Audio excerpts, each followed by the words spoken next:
Assalamualaikum warahmatullahi wabarakatuh. Kembali lagi di channel Berita Mistis. Untuk kisah kali ini masih melanjutkan dari kisah yang sebelumnya, sebuah kisah dari tulisannya Tina Astuti.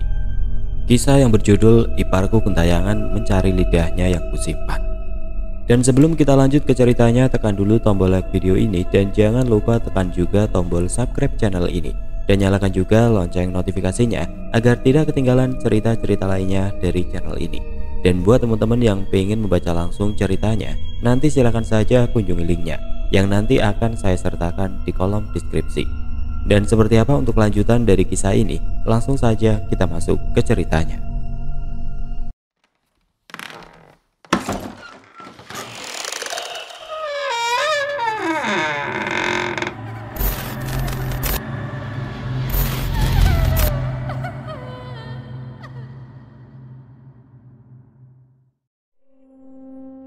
Buati keluar dari kamarnya dan menemui anak dan menantunya itu. Apa sudah selesai bertengkarnya? Apa kalian tahu di luar sana mereka sangat asik menyaksikan perdebatan dua saudara? Apa kalian tidak malu? Tanya Buati pelan. Tapi Bu, ini semua gara-gara Triana. Triana ini hanya pura-pura baik saja, ucap Amar. Betul itu Bu, Triana ini hanya ingin menguasai rumah ini dan harta ibu saja, timbal Mariana. Mata Triana berkaca-kaca sejak tadi. Ia sudah menahan untuk tidak menangis. Cukup bang, kenapa kalian berdua ini selalu menjelekkan istriku? Apa salah dia? Yang salah itu kamu Ilyas. Kamu salah pilih istri, saut Mariana. Mbak ini apa-apaan? Seharusnya mbak yang tahu diri bahwasanya abang Amarlah yang di sini salah pilih istri, jawab Ilyas juga tidak terima. Mereka sama-sama menyalahkan satu sama lain. Ibu mertuanya Triana hanya diam saja. Ia tidak mampu banyak bicara, itu pun sia-sia baginya, tidak ada yang mendengarkannya. Mata tua beliau hanya mampu menatap anak-anaknya yang tidak ada habisnya untuk bertengkar, yang mana masing-masing saling membela pasangannya. Sudah cukup, lebih baik kau bawa istrimu pulang Amar. Ibu mengusir kami, tanya Amar geleng-geleng kepala melihat tingkah ibunya yang benar-benar pilih kasih dan terus membela Ilyas. Ibu tidak mengusir Amar. Namun ibu meminta kalian untuk pulang karena sebentar lagi mau maghrib. Tidak baik terus bertengkar, jawab Buati hendak meninggalkan ruang tamu. Itu sama saja Bu dengan mengusir kami. Ternyata benar ya prasangka Amar dan orang-orang selama ini bahwa ibu lebih menyayangi Ilyas ketimbang aku, ucap Amar menahan emosinya yang sudah lama ia pendam akhirnya meledak juga. Ibu sayang kalian berdua, tidak ada yang ibu bedakan, ucap Buati melangkahkan kaki menuju kamarnya. Amar semakin emosi karena ia merasa diusir oleh ibunya sendiri. Sedangkan Marina terus memprovokasi kepada Amar agar Ilyas dan Triana semakin dimusuhi. Sudahlah bang, lebih baik abang dan Mbak Mariana pulang saja. Sudah biasa juga kami difitnah begini, ucap Ilyas sembari berdiri membukakan pintu untuk kakaknya tersebut. Ilyas, seharusnya yang keluar dari rumah ini kau dan istrimu itu, bukan aku. Karena yang lebih dulu tinggal di rumah ini adalah aku, abangmu, ucap Amar dengan suara semakin tinggi.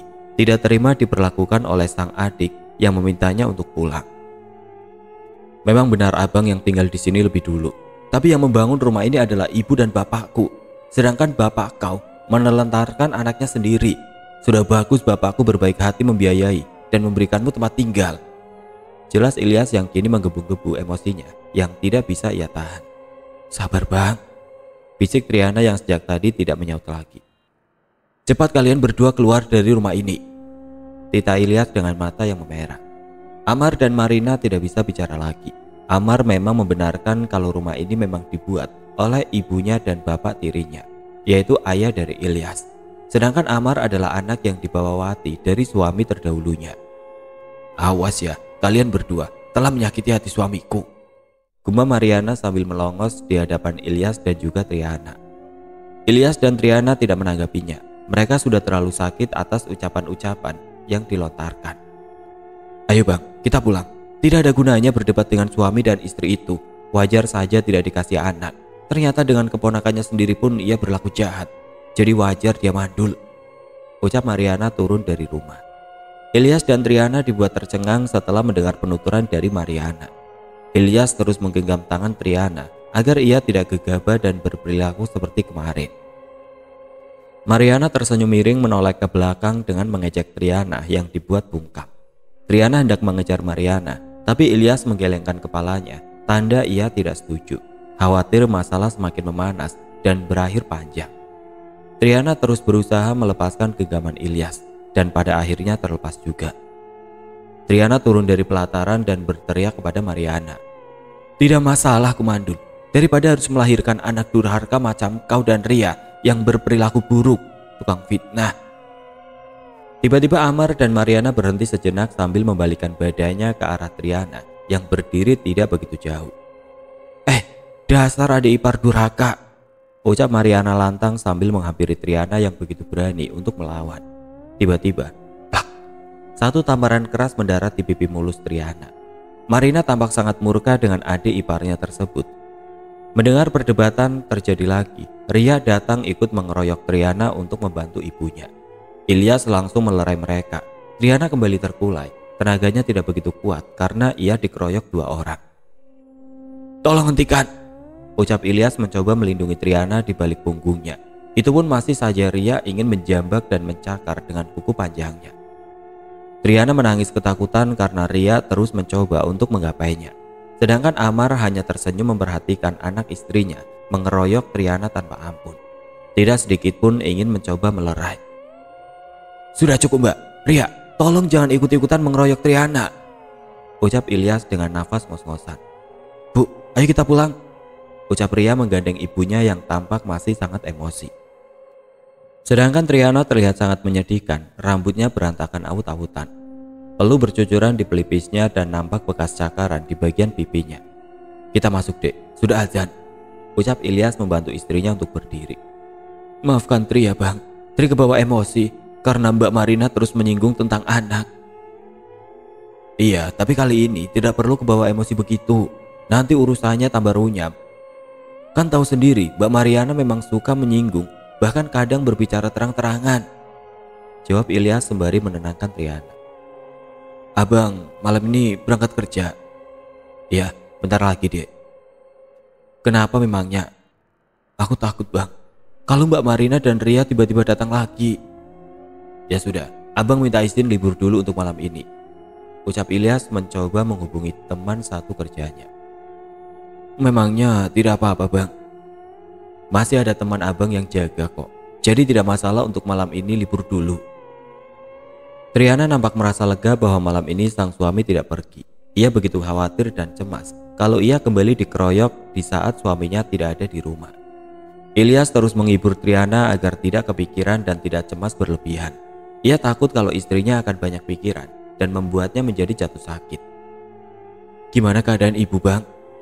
tanya Triana di saat Ilyas keluar dari kamar ibu. "Beliau sudah tidur." "Apa ibu juga marah kepada kita, Bang?" "Entahlah, Dek. Bisa jadi. Tadi pun ibu tidak mau menanggapi ucapanku." Triana menyuguhkan teh hangat kepada Ilyas. Mereka minum teh bersama di saat masing-masing hati mereka merasa gundah. Triana dan Ilyas merasa bingung, entah mau bagaimana lagi caranya agar Marina tidak selalu berkomentar buruk kepada keluarga kecilnya. Ditegur secara halus salah, ditegur secara kasar juga salah, apalagi ditegur dengan cara kekerasan malah menimbulkan masalah menjadi besar.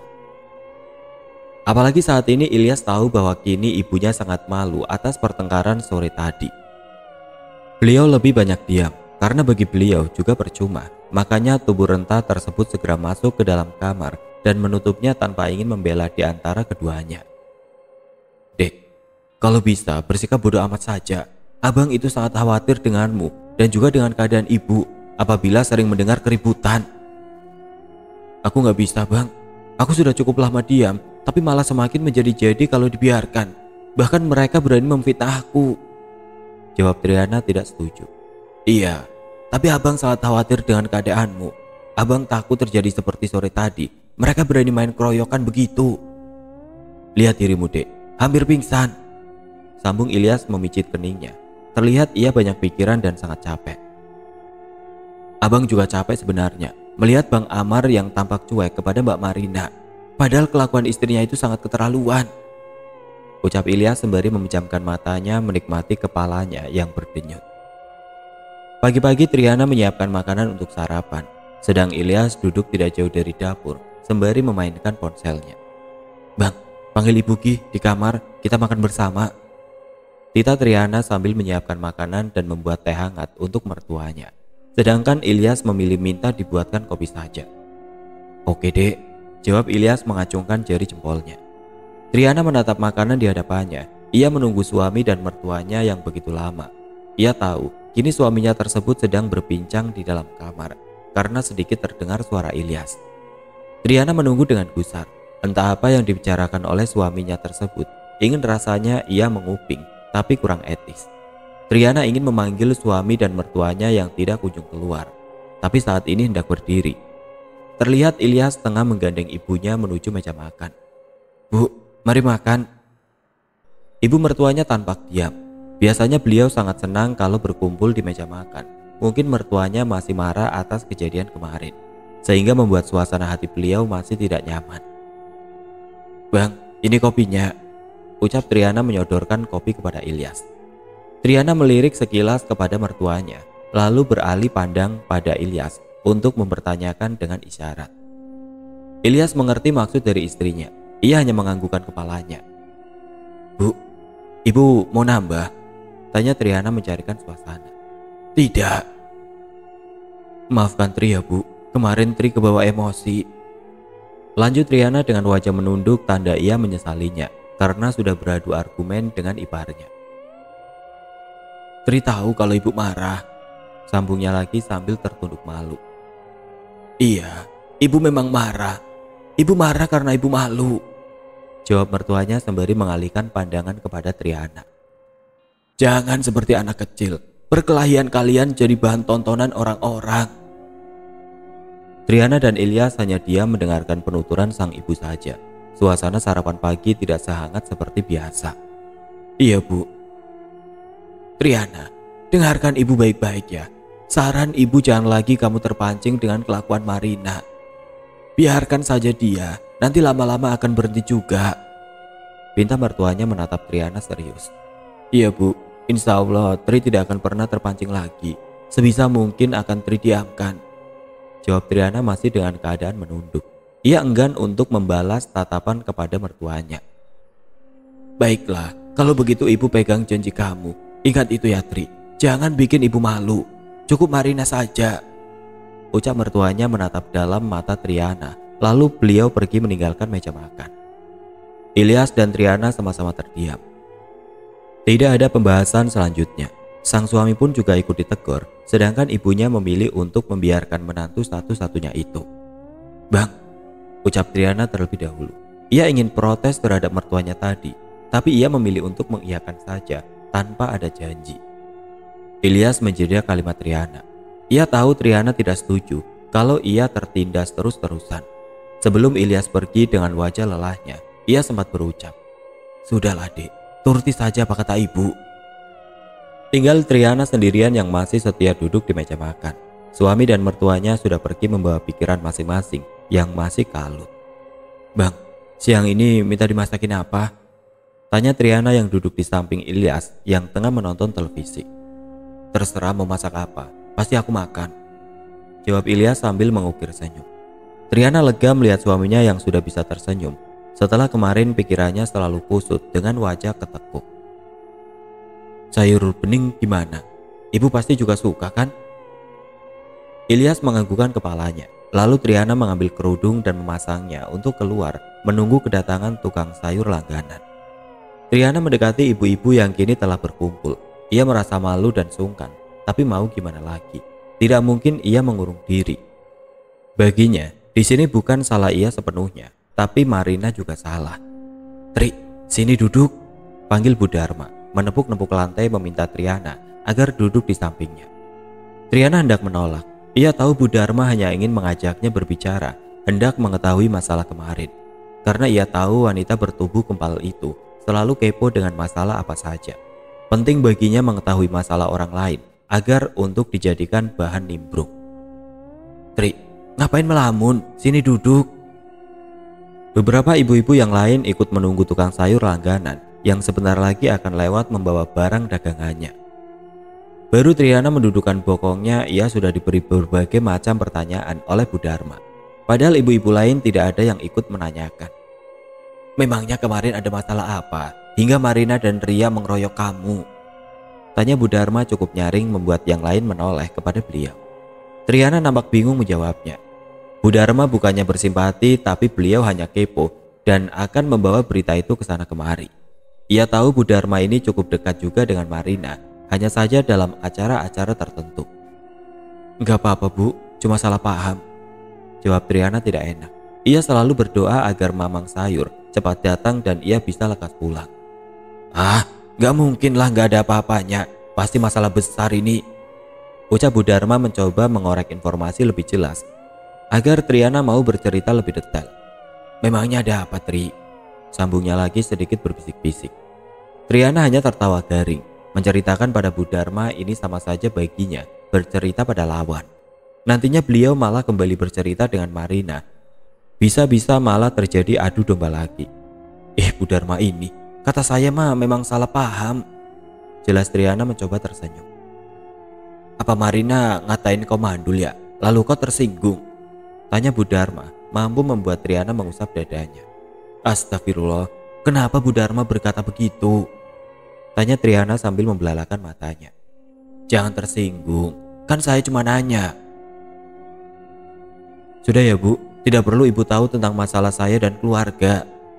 Ucap Triana sambil melangkah pergi meninggalkan Bu Dharma yang memajukan bibirnya beberapa senti, tanda beliau kesal pada Triana. Sayur Bu, Ibu, panggil Mamang Sayur berteriak memanggil para ibu-ibu yang berada di dalam rumah. Berbondong-bondong mereka mendatangi tukang sayur. Inilah momen yang paling dihindari oleh Triana. Biasanya mereka sambil memilih sayuran, sambil ngerumpi cukup lama. Tidak jarang juga si Mamang tukang sayur juga ikut menanggapi yang lagi viral di kampung. Ini aja Neng Tri. Iya Mang, berapa semuanya? 10.000 Neng. Ikan atau ayam enggak Neng Tri? Masih ada di kulkas Mang, terima kasih ya Mang. Ucap Tri meninggalkan gerombolan ibu-ibu yang masih sibuk memilih belanjaan. Baru beberapa langkah Triana meninggalkan para ibu-ibu tadi, ia sudah mendengar bahwa namanya disebut di dalam obrolan mereka. Triana tahu bahwa topik pembicaraan saat ini ialah tentang pertengkarannya kemarin dengan iparnya. Kalian juga dengar ya? Tanya Bu Dharma kepada ibu-ibu yang lain. Ya iyalah dengar, wong teriak-teriak mereka. Saya juga lihat mereka saling jambak. Bu, Ria juga ikut-ikutan ngeroyok. Ih, serem. Berani juga ya Triana ngelawan iparnya itu. Padahal selama ini ia selalu diam. Suara-suara sumbang itu terus membersamai langkah Triana. Ia langsung masuk ke rumah dan menutup pintunya. Obrolan mereka mampu membuat Triana semakin tersiksa. Apalagi di antara mereka malah ikut menyalahkan Triana. Triana meletakkan belanjaannya di meja makan. Ia lupa untuk membeli cabai karena suaminya sangat suka sambal. Apalagi hari ini ia masak sayur bening. Tanpa cocolan sambal rasanya kurang enak. Kembali ia melangkah untuk membeli cabai. Saat ingin membuka pintu, dari kejauhan Triana melihat Ria dan Marina sedang membeli sayur. Urung niatnya untuk kembali membeli cabai. Saat ini menghindar lebih baik baginya daripada harus mendengar ocehan ibu dan anak itu. Nanti sajalah, tunggu mereka balik dulu. Batin Triana sambil duduk di ruang tamu sembari memainkan ponselnya, sedangkan suaminya berada di dalam kamar. Dek, abang mau ke belakang ya, cari angin, ucap Ilyas tersenyum. Triana hanya mengiyakan saja. Kebetulan di belakang rumahnya ini tidak begitu jauh adalah persawahan. Mungkin Ilyas mau ngerokok di sana. Karena ia tahu bahwa Ilyas kalau minta izin begitu pasti sedang ingin merokok dan banyak pikiran. Triana mengintip di balik kaca. Terlihat masih ada mereka. Ia tahu Marina dan Ria menceritakan masalahnya kemarin. Pasti mereka memojokkan dirinya. Karena memang Marina orangnya tidak mau kalah. Oh, jadi Triana toh yang mulai duluan.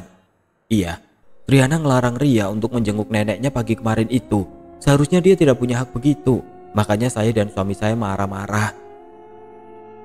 Ah, masa Triana begitu? Gak mungkin deh. Kalau gak percaya, tanya saja sama Ria. Walaupun ada juga yang tidak percaya perkataan Marina, tetap saja hati Triana sakit. Karena yang diucapkan iparnya itu salah besar. Triana geleng-geleng atas kelakuan ibu dan anak itu. Mereka memang kompak untuk menjelekkan orang lain. Triana sangat benci iparnya itu. Sejak ia sering difitnah bahkan dijelek-jelekan, maka kebenciannya semakin besar. Sejak terakhir pertengkaran itu, Triana terus bersikap bodoh amat. Ia banyak diam dan memilih menghindari Marina ataupun Ria. Walaupun iparnya tersebut masih menyalahkan Triana, namun ia memilih memikirkan hati mertuanya sesuai kehendak beliau. Tapi sejak ia terus diam dan mengalah, amarah yang dipendamnya semakin besar. Triana sudah terbiasa dengan sikap ipar serta keponakannya itu. Sebisa mungkin di saat Marina datang menjenguk mertuanya, Triana memilih keluar rumah atau bersembunyi di kamar dengan pintu yang terkunci. Malam itu di saat Ilyas sudah pergi bekerja, Marina datang membawakan makanan untuk mertuanya. Terlihat mertuanya sedang lemah di tempat tidur dengan kamar yang cukup berantakan. Tri, ngapain aja kau? Mertua sakit tidak diurus, ucap Marina yang berada di dalam kamar mertuanya. Triana memilih bungkam di dalam kamarnya. Ia begitu trauma dan ketakutan di saat Marina teriak-teriak memanggil Triana dengan caci maki.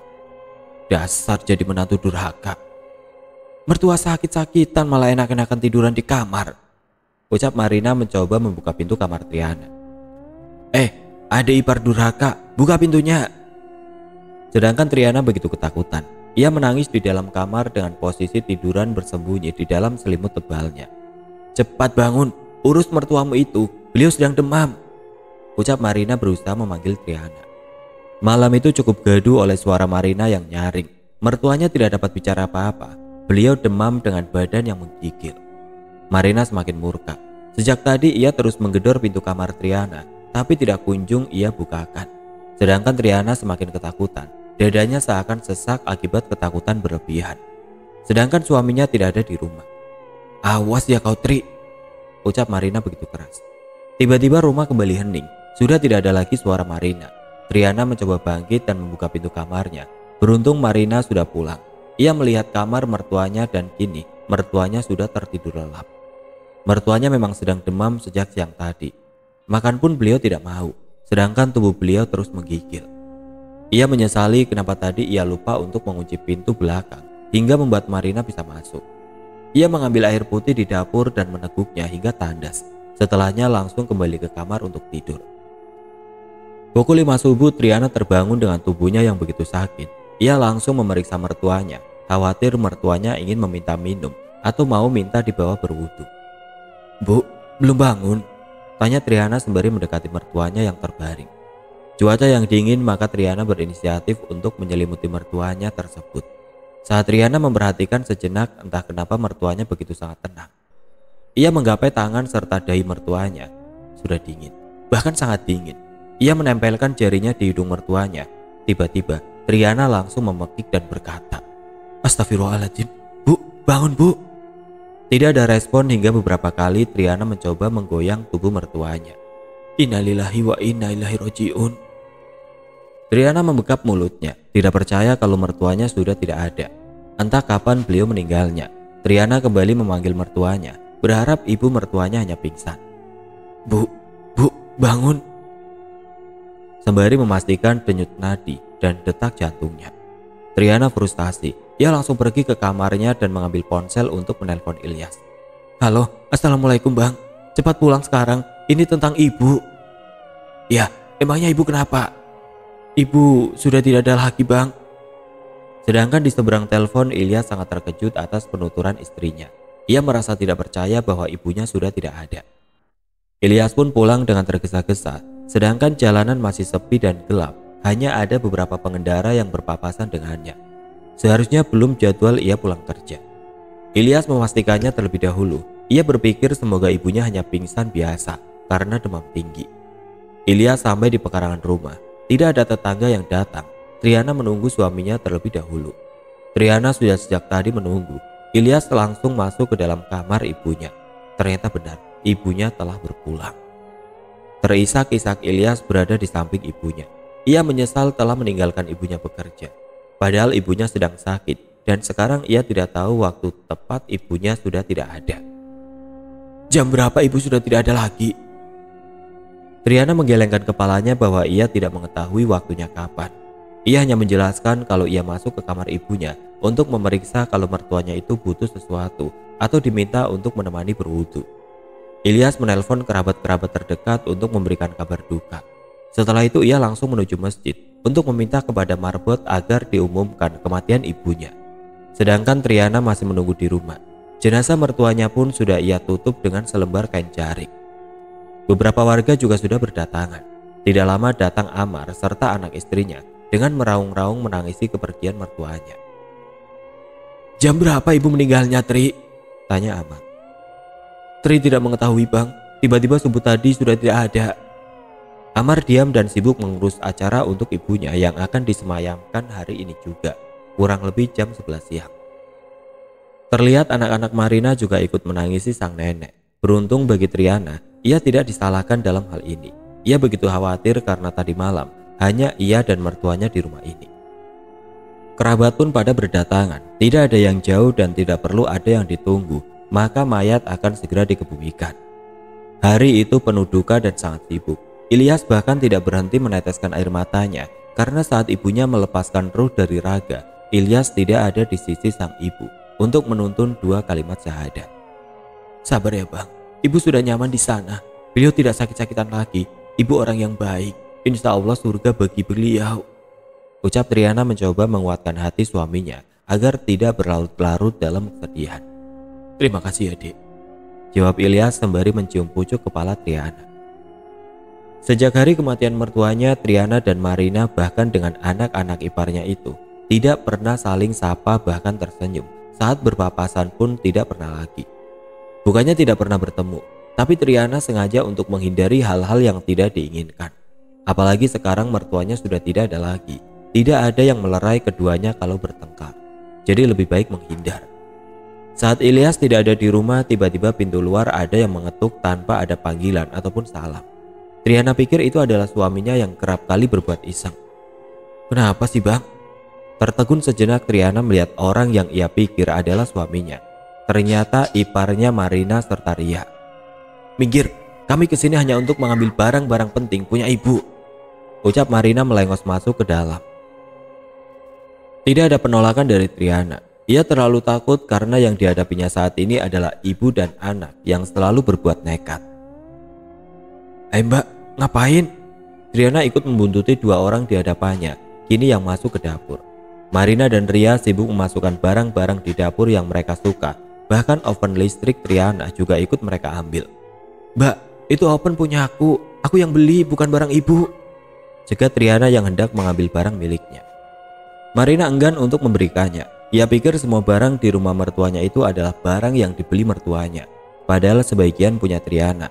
Bahkan barang-barang elektronik ia yang membelinya. "Enak saja kamu ngaku-ngaku. Ini itu punya ibu. Aku berhak mengambilnya. Aku ini juga menantunya," jawab Marina sambil menunjuk-nunjuk wajah Triana. Ria mengambil kompor 2 tungku dan itu juga Triana yang membelinya. Sedangkan mertuanya tidak pernah membeli kompor gas. Beliau sebelumnya hanya menggunakan tungku api biasa yang menggunakan kayu bakar. "Ria, kembalikan kompor itu." Triana sangat emosi melihat 2 orang di hadapannya, kini yang semena-mena mengambil barang-barang. "Ini punya nenekku," jawab Ria lantang. "Sejak kapan nenekmu beli kompor gas? Itu aku yang beli," jelas Triana dengan mata yang memerah. Triana hendak merebut kompor miliknya, tapi tiba-tiba ia malah didorong kuat oleh keponakannya itu. Ia terhuyung ke belakang dan terjatuh. "Dasar ibu dan anak sama-sama maling," teriak Triana yang tidak didengarkan oleh Marina dan Ria yang sudah melenggang pergi. Tidak bisa ia berbuat apa-apa, yang ia lakukan hanya menangis saja. Ia bingung harus bagaimana. Ia takut kalau akan dicelakai oleh Ria ataupun Marina, sedangkan di rumah tidak ada siapapun. Setelah mereka pergi, Triana masuk ke dalam kamar mertuanya yang sudah ia bereskan. Baju-baju milik mertuanya sudah ia sedekahkan sebagian yang masih layak pakai. Triana membuka laci milik mertuanya. Terlihat di dalam sana ada 2 bilah cincin emas yang sering beliau pakai. "Lebih baik ku simpan di sini sajalah. Nanti akan aku serahkan kepada Bang Ilyas," gumam Triana kembali memasukkan cincin itu ke dalam wadah yang digulung dengan selembar baju milik mertuanya. Triana mengambil ponselnya. Ia ingin mengadu kepada suaminya bahwa oven dan kompornya dibawa paksa oleh iparnya tersebut. "Bang, di mana? Kenapa belum balik?" Tanya Triana menahan tangisnya. Sebentar lagi, ini abang lagi di bengkel, motor tidak bisa nyala. Jawab Ilyas di seberang sana. Memangnya kenapa, Dek? Tidak apa-apa bang, hanya ingin memastikan aja bahwa abang baik-baik saja. Urung ia ceritakan tentang iparnya. Ia merasa kasihan kepada suaminya yang mungkin sudah terlalu banyak menanggung beban.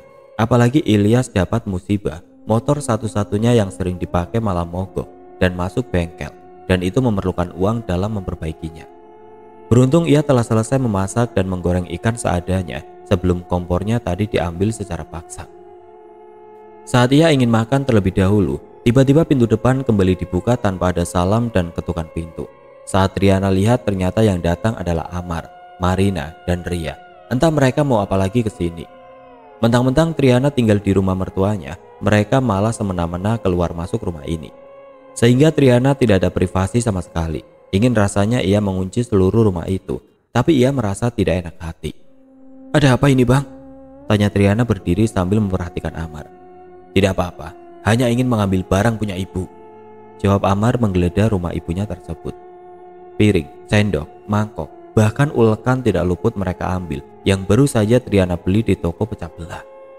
Triana membelalakan matanya tanda ia tidak percaya melihat iparnya tersebut membawa barang-barang dan peralatan dapur. Apa mereka tidak memilikinya di rumah? Pikir Triana. Sekarang ia tidak menangis lagi barang-barang tersebut dibawa. Yang saat ini ia rasakan adalah terheran-heran melihat ipar dan keponakannya itu sesuka hati mengambil tanpa persetujuan, tanpa memperdulikan Triana. Nanti ranjang ibu kita bawa pulang juga ya, kan lumayan, ucap Marina kepada suaminya. Ya, nanti kita bawa. Kipas angin, jemuran, bahkan panci dan wajan pun juga diangkut. Apa yang mereka suka mereka bawa, dan mereka pikir itu adalah barang milik ibunya. Sudah cukup ya kalian merampok barang-barang aku, ucap Triana mencegah Ria yang hendak masuk ke dalam kamar Triana mencari barang berharga lainnya. Jangan berani-beraninya kau masuk ke dalam kamarku, Ria, bagi Triana dengan wajah marah. Ingat ya, kami ini juga ahli waris. Seharusnya kau di sini yang tahu diri, dasar pembunuh. Plak. Satu tamparan mendarat di pipi Marina yang mulai keriput. Marina tertawa nyaring sambil berkata, kau memang yang telah membunuh ibu kan? Astagfirullah, fitnah itu. Hati-hati dengan omonganmu, Mbak, ucap Triana bisa-bisanya iparnya itu menyebutnya seorang pembunuh. Lah memang kenyataannya kan, malam itu aku datang ibu masih baik-baik saja, lalu tiba-tiba subuh ibu sudah tidak ada. Apa jangan-jangan kau? Marina menggantung ucapannya. Triana menggelengkan kepala, tanda ia tidak sejahat yang dipikirkan oleh iparnya. Aku juga beranggapan kau yang membunuh nenek. Aku tahu nenek itu cerewet, lalu kau habisi dia karena kau sudah lelah mengurusnya. Timbal Ria menyunggingkan sudut bibirnya. Amar yang sedari tadi hanya diam menyimak perdebatan perempuan yang di hadapannya, ia menjadi termakan omongan istrinya sendiri. Apa benar, ibu masih baik-baik saja waktu itu saat kau berkunjung ke sini? Tanya Amar. Iya, bahkan ibu juga makan masakan aku dengan cara aku suapi. Triana, kau apakan memangnya ibu? Tanya Amar menahan marah. Tidak ada bang, sumpah, jawab Triana penuh ketakutan, khawatir Amar akan menyakitinya. Amar pergi keluar menahan emosi yang memuncak. Ia antara percaya dan tidak dengan Marina. Dia rasa tidak mungkin Triana bisa berbuat begitu. Mbak, ini apa-apaan? Tolong jangan fitnah, lebih baik kalian berdua keluar dari rumah ini. Kalau nggak bener nggak usah marah, sahut Ria sambil tertawa terbahak-bahak.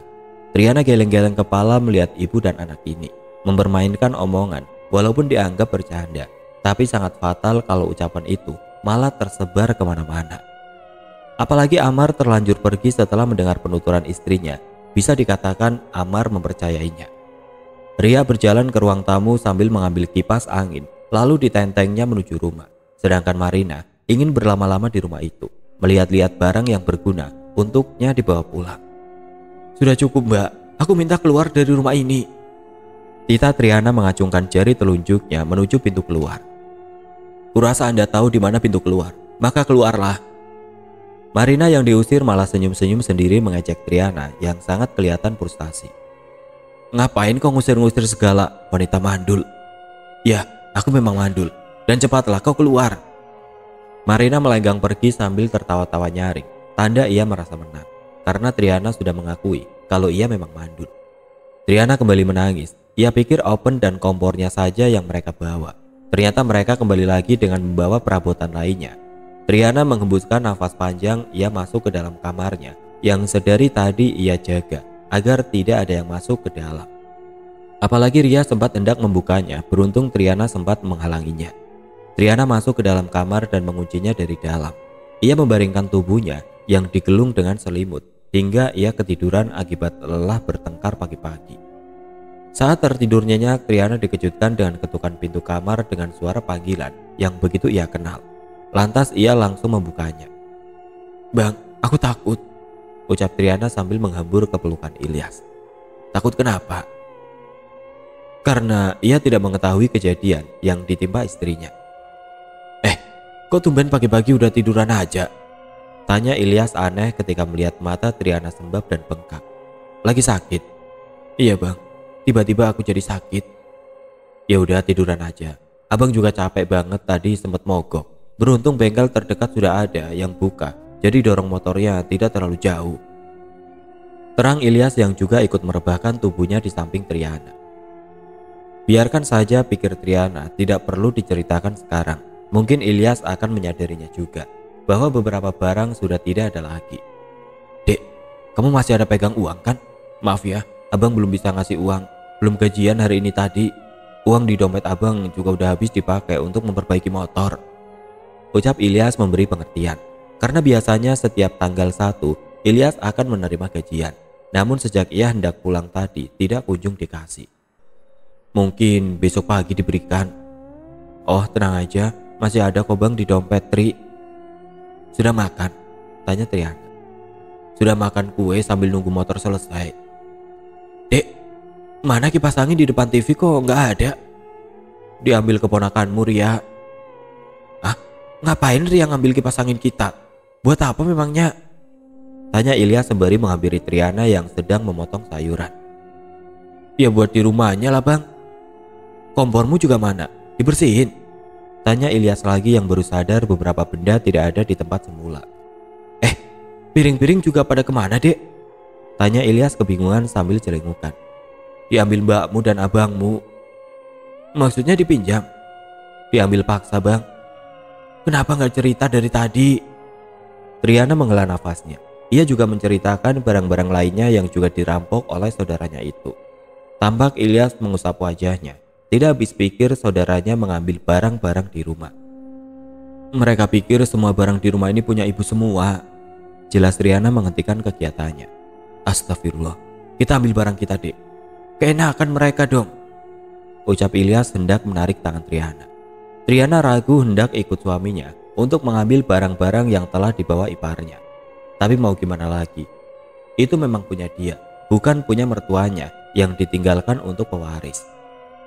"Tadi aku juga ingin merebut kembali bang, tapi mereka berdalih kalau mereka juga ahli waris. Padahal sudah aku jelaskan kalau benda yang mereka ambil itu adalah murni aku yang beli, pakai uang sendiri." Terpaksa Triana tetap mengikuti suaminya, padahal ia ingin Ilyas saja yang mengambil barang-barang itu. Tapi Ilyas terus memaksa Triana. Akhirnya Ilyas dan Triana mengambil langkah 1000 untuk secepatnya mungkin mengambil balik benda yang telah mereka ambil. Saat sampai di rumah iparnya, Triana dan Ilyas langsung masuk ke dalam. Kini sepi seperti tidak ada orang. Mereka masuk melalui pintu belakang, sedangkan pintu depan terkunci. Terlihat di dapur berserakan barang yang sudah diambil pagi tadi. "Ayo kita bawa pulang dek, mumpung orangnya nggak ada," ucap Ilyas tergesa-gesa memasukkan barang ke dalam sebuah karung agar lebih mudah untuk mengangkutnya kembali. Triana sudah pulang terlebih dulu dengan membawa oven listriknya yang masih baru itu, dan kemudian disusul oleh Ilyas dengan membawa perabotan lainnya. "Bang, kompor masih ketinggalan." "Ya udah, abang aja yang ambil." Ilyas kembali ke rumah saudaranya tersebut. Tiba-tiba terdengar suara teriakan perempuan. "Maling, tolong maling!" Triana tergesa menghampiri rumah iparnya. Terlihat Ilyas dan keponakannya sedang bersih tegang. Ternyata asal suara tadi memang dari Ria yang berteriak maling. "Maling kok teriak maling?" cibir Triana yang berada di samping Ilyas. "Seharusnya kau dan ibumu yang patut disebut maling," geram Triana. "Ayo bang, kita bawa kompor kita pulang." Sedangkan Ria tidak bisa berbuat apa-apa. Amar dan Marina sedang pergi dan hanya ia sendirian di rumah. Baru mereka melangkahkan kakinya beberapa langkah dari pintu belakang Marina, tiba-tiba Amar dan istrinya mencegatnya dari samping. "Bang Amar?" "Ya, memangnya kenapa?" "Kami kesini hanya untuk mengambil barang-barang kami, Bang. Tolong jangan halangi kami. Aku tidak mau bertengkar." "Tunggu, sepertinya kau salah adikku. Barang-barang itu masih punya ibu, dan aku pun juga anak beliau. Jadi aku dan istriku juga berhak atas harta ibu. Ingat, aku juga pewaris." "Maaf Bang, kau salah. Ini semua Triana yang membelinya, bukan ibu yang membeli.